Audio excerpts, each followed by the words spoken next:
বিধানসভা নিৰ্বাচনলৈ মাকুম বিধানসভা সমষ্টিত মহিলা টিকট প্ৰত্যাশীৰ দৌৰ পুনৰ চৰ্চাত আহিছে মহিলা টিকট প্ৰত্যাশীৰ আন এখন নতুন মুখ মহিলাক সম অধিকাৰ দিয়া শাসকীয় বিজেপি দলে মাকুম সমষ্টিত মহিলা প্ৰাৰ্থী প্ৰক্ষেপ কৰাৰ সম্ভাৱনা নতুন যুৱক যুৱতী বা মহিলাই পাবই নিৰ্বাচনৰ বাবে দলীয় টিকট বিচাৰি আবেদন কোন টিকট প্ৰত্যাশীৰ ভাগ্য খুলিব মাকুম বিধানসভা সমষ্টিত সমাগত 2024 বিধানসভা নিৰ্বাচন বিধানসভা নিৰ্বাচনৰ বাবে ৰাজনৈতিক দলসমূহ সক্ৰিয় হৈ পৰিছে ৰণদংকা বজাইছে প্ৰাথমিক পৰ্যায়ৰ দলীয় কৰ্মীৰ পৰা উচ্চ বৰ্গ দলীয় কৰ্মীসকললৈ শাসক বিৰোধী সকলোৱে উঠি পৰি লাগিছে নিজৰ পাৰদৰ্শিতাৰ প্ৰতিযোগিতাত বিশেষকৈ বিজেপিয়ে দেৱাল লিখন কাৰ্যসূচীৰে ৰাজ্যজুৰি নিৰ্বাচনী প্ৰচাৰ আৰম্ভ কৰিছে কিউজনী কি নামনি ৰাজ্যৰ 126টা সমষ্টিতে এতিয়া বিধানসভা নিৰ্বাচনৰ ঢৌ পিছ পৰি ৰোৱা নাই উজনি অসমৰ তিনিচুকীয়া জিলাৰ নৱগঠিত 85 নং মাকুম বিধানসভা সমষ্টিটো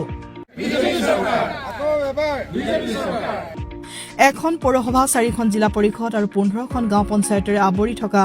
নৱগঠিত মাকুম বিধানসভা সমষ্টিত এতিয়া প্ৰাৰ্থিত্ব প্ৰত্যাশীৰ দৌৰ পুৰুষৰ পাছতে কেইবাগৰাকী টিকট প্ৰত্যাশীৰ নামে চৰ্চা লাভ কৰিছে নৱগঠিত মাকুম সমষ্টিত শাসকীয় দলৰ ফালৰ পৰা সৰ্বত্ৰ চৰ্চা লাভ কৰা মহিলা টিকট প্ৰত্যাশীৰ নামৰ তালিকাৰ ভিতৰত আছে তিনিচুকীয়া জিলা পৰিষদৰ উপাধ্যক্ষ চিত্ৰলেখা দৌৰাচুনা আৰু মাকুম আঞ্চলিক পঞ্চায়তৰ সভানেত্ৰী ৰাধা গগৈৰ নাম সৰ্বত্ৰ চৰ্চা লাভ কৰিছে সমষ্টিটোত এই দুগৰাকী টিকট প্ৰত্যাশীৰ নাম চৰ্চা লাভ কৰি থকাৰ সময়তে পুনৰ মাকুম সমষ্টিৰ এগৰাকী বিজেপিৰ সক্ৰিয় সেৱিকা মাকুম পৌৰসভাৰ বৰ্তমানৰ ৱাৰ্ড আয়ুক্ত আৰ্জিনা চেতিয়াৰ নাম ব্যাপক চৰ্চালৈ অহাৰ লগতে ইতিমধ্যে বিজেপি তিনিচুকীয়া জিলা সভাপতিৰ জৰিয়তে ৰাজ্যিক সভাপতিলৈ বিধানসভা নিৰ্বাচনৰ দলীয় টিকট বিচাৰি আবেদনো দাখিল কৰিছে নিশ্চয় ভাল কথা মই সেইটোৱে ক'লো যে যিটো দলৰ সাংগঠনিক ক্ষেত্ৰখন শক্তিশালী হৈ থাকে সেই দলত আপোনাৰ মহিলা বুলি কথা নাই যিকোনো মানুহেই মহিলাই কওক বা অন্যান্য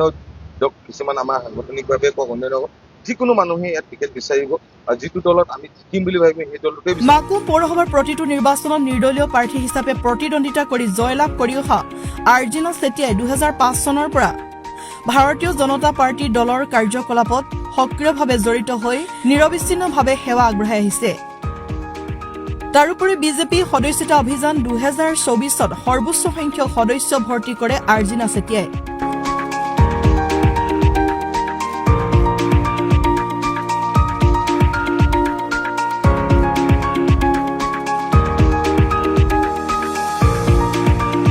মাকুম পৌৰসভা তথা গঞা ৰাইজৰ মাজত বিভিন্ন অনুষ্ঠান প্ৰতিষ্ঠানত সহযোগিতা আগবঢ়োৱাৰ লগতে সকলোৰে লগত মিলাপ্ৰীতিৰে থকা আৰু জ্যেষ্ঠ বিজেপি দলীয় কৰ্মীসকলক নিজৰ আদৰ্শ হিচাপে লৈ নিষ্ঠা আৰু সততাৰে কাম কৰি মাকুম পৌৰসভাৰ 3 নং ৱাৰ্ডৰ বৰ্তমান ৱাৰ্ড আয়ুক্ত হিচাপে কাৰ্যনিৰ্বাহ কৰি আছে মহিলাক সম অধিকাৰ দিয়া বিজেপি দলে মাকুম সমষ্টিৰ বাবে এই 3গৰাকী মহিলা টিকট প্ৰত্যাশীক প্ৰাধান্য দিয়াত কিমান সাদৃশ্য থাকিব তাৰ প্ৰতি লক্ষণীয় হ'ব